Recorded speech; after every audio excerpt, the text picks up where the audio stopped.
जय श्री कृष्ण। आप सभी का हमारे चैनल दिव्य अमृतवाणी 24 में स्वागत है। आज की अत्यंत सुंदर कथा में दान के महत्व का वर्णन करेंगे कि किस तरह दान के प्रभाव से एक जुआरी दानवों का सबसे प्रभावशाली राजा बलि बन गया। आइए कथा श्रवण करें।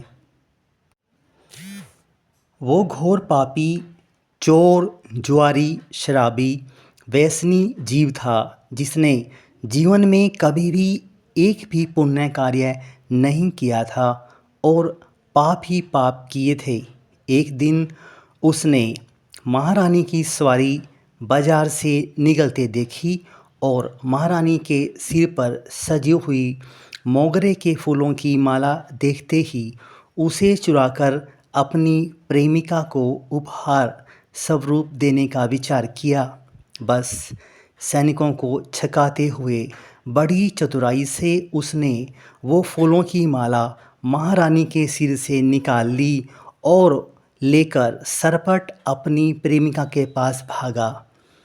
उसे माला चोरी करके भागता देख महारानी की रक्षा कर रहे सैनिक भी बड़े क्रोध से उसे पकड़ने के लिए भागे। अब क्योंकि ये चोर एक व्यसनी व्यक्ति था तो इसके शरीर ने कुछ ही दूर भागते भागते जवाब दे दिया और तभी ये एक पत्थर की ठोकर से बेकाबू होकर भूमि पर जा गिरा। संयोग से जहाँ पर गिरा वहीं पर एक चबूतरे पर शिवलिंग स्थापित था। थोड़ी दूर जाने पर इसे राजा के सैनिक काल के समान इसकी ओर आते दिख रहे थे और ज़्यादा भाग लेने से शरीर के सारे अंग भी जवाब देने लगे थे। अब तो मरना ही है, ले तू ही पहन ले इसे, कहकर बड़े उपहास की शैली में वो हंसा और शंकर भगवान के लिंग से ऐसा कहते हुए मोगरे की माला उसने वहाँ स्थित शिवलिंग के ऊपर डाल दी। उसी क्षण उसके प्राण पखेरु उड़ गए। मरते ही उसे धर्मराज के दरबार में लाया गया और उस चोर के पाप पुण्य का हिसाब धर्मराज द्वारा पूछने पर चित्रगुप्त ने कहा, महाराज, इस जीव ने जीवन में एक भी पुण्य नहीं किया है। पूरा जीवन इसका पापमय आचरण करते हुए व्यतीत हुआ है। ऐसा सुनने पर धर्मराज ने 100 कल्प तक नरक में वास करने का न्याय उस चोर के लिए सुना दिया। तभी चित्रगुप्त अपनी खाता बही जांचते हुए बोले, महाराज ठहरिए, इसका एक पुण्य दिखाई दे रहा है। इसने मृत्यु से ठीक पहले फूलों की एक माला शंकर भगवान को निस्वार्थ भाव से अर्पित कर दी है। ये सुनते ही धर्मराज अपने आसन से उठे और अपने न्याय में संशोधन करते हुए पुनः बोले, निस्वार्थ भाव से शिव को एक पुष्प भी अर्पण कर देना इंद्र पद प्राप्त करने वाला एक महान पुण्य है और इसी पुण्य के फलस्वरूप इस चोर को एक मुहूर्त के लिए स्वर्ग में इंद्र बना दिया जाने का विधान निश्चित किया जाता है। अब चोर को यहाँ से स्वतंत्रता दी गई कि या तो पहले नरक भोग ले और फिर एक मुहूर्त स्वर्ग का शासन करे, या पहले स्वर्ग का राजा बन जाए और फिर नरक में यातना झेले। चोर ने मन में विचार किया कि पहले स्वर्ग के आनंद ले लेना ठीक है, क्योंकि बाद में तो कल्पों तक नरक की अग्नि में जलना ही है।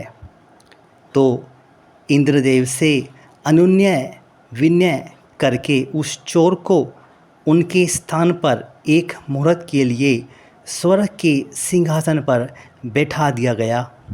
अब क्योंकि उस चोर ने इंद्रदेव ने कुपित होकर अपमानजनक शब्द कहे थे, जब उन्हें उनके सिंहासन से एक मुहूर्त उठने के लिए विनय किया गया था, उस अपमान को चोर ने हृदय पर ले लिया था।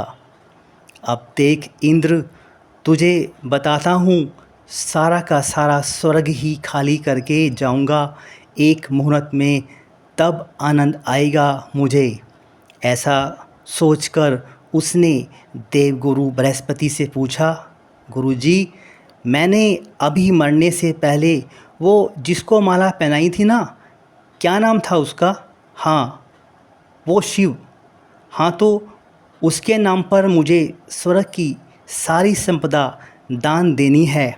आप बुलवाइए ऋषि महर्षियों को, अब एक मुहूर्त के लिए ही सही, पर था तो ये इंद्र ही, और इंद्र के वचनों का सम्मान अनिवार्य रूप से होना आवश्यक है।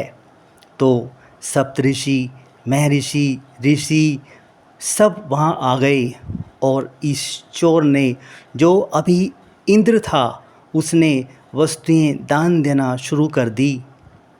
बृहस्पति उसके हाथ में जल देते और वो संकल्प लेता, ये कल्प वृक्ष शिव के नाम में दान देता हूँ, ये कामधेनु गौ शिव के नाम में दान देता हूँ, ये ऐरावत हाथी शिव के नाम मैं दान देता हूँ।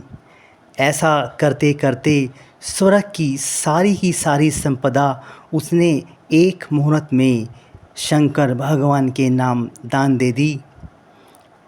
यहाँ एक मुहूर्त पूरा हुआ और वहाँ नरक के दूत उसे ले जाने आ खड़े हुए, और वहीं उसी समय श्री विष्णु भगवान के पार्षद प्रकट हो गए और धर्मराज के दूतों को उसे नरक में ले जाने से रोक दिया, ये कहकर कि जिसने शंकर भगवान के नाम निस्वार्थ भाव से सब कुछ दान दे दिया है, उसके करोड़ों पाप वैसे ही भस्म हो गए हैं जैसे अग्नि में लकड़ी।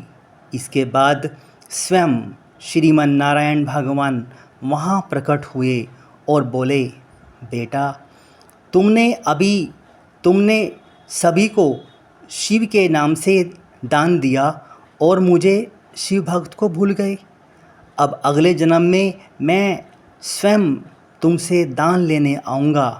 3 पग भूमि मांगने वाले वामन अवतार के उपेंद्र ही श्रीमन नारायण थे, और महाबली बलि ही वो चोर था जिसने शिव के नाम समस्त संपदा दान दे दी ही। शिव को एक पुष्पों की माला अर्पित कर देने भर से वो घोर पापी पहले तो कुछ क्षण के लिए इंद्र बना और अगले जन्म में दैत्यों का अधिपति महाराज बलि बना। वही बलि जिनके सुतल लोक में स्वर्ग से कहीं अधिक सुख संपदा है, और आने वाले कल्प में वे इंद्र बनने वाले हैं। शिव की निस्वार्थ भाव से भक्ति तो कभी भी निष्फल हो ही नहीं सकती। मानस में स्पष्ट ही कहा गया है कि संसार की ऐसी कौन सी संपदा है जो शिव आराधना से प्राप्त नहीं हो सकती। स्वर्ग का शासन तो बड़ी छोटी सी बात है। जय श्री कृष्ण।